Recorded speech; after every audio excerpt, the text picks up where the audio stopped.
Et on en parle avec vous, Bruno Darroux, bonjour.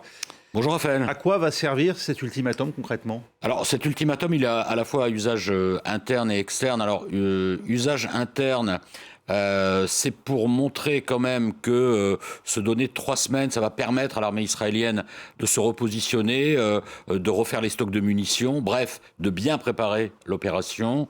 Usage plus externe, c'est vis-à-vis du Hamas. C'est une forme d'ultimatum, effectivement, puisque c'est autour du 10 mars que commence le Ramadan.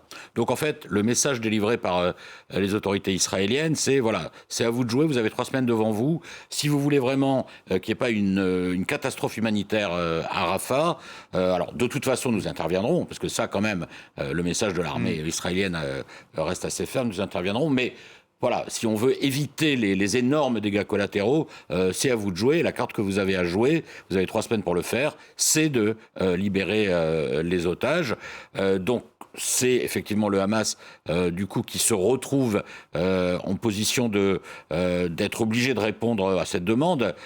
Bon, on va voir. Il y a le sort des civils d'une certaine manière entre les mains. Voilà. Israël transfère au Hamas la responsabilité du sort des civils. Absolument. Et cela, d'ailleurs, à un moment où, à l'intérieur du camp palestinien, le président Mahmoud Abbas, le président de l'autorité palestinienne, donc a demandé au Hamas, en Cisjordanie, donc. Voilà, depuis la Cisjordanie, a demandé au Hamas de faire preuve de souplesse, de faire quelque chose pour éviter justement ce désastre humanitaire qui ferait des centaines, voire des milliers de victimes civiles. Donc, Mahmoud Abbas demande au Hamas de faire quelque chose sur la négociation concernant la libération des otages. Et cela à un moment, d'ailleurs, c'est une petite parenthèse, où les négociations assez indirectes ont repris entre l'autorité palestinienne et le Hamas pour essayer de penser l'après-guerre côté palestinien. Donc on le voit, Israël avec son ultimatum joue un peu du rapport de force interne intra-palestinien, mais il y a aussi au sein du gouvernement israélien des équilibres à tenir. D'ailleurs, c'est Benny Gantz qui a lancé cet ultimatum. Ce n'est pas totalement anodin.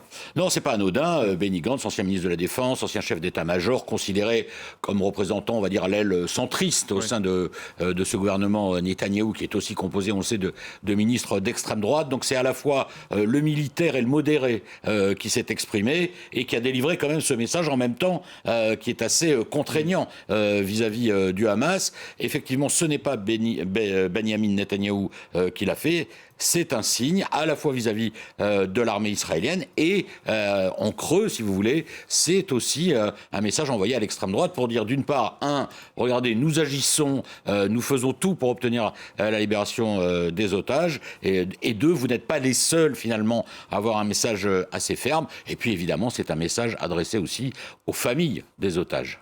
Merci beaucoup Bruno Darroux.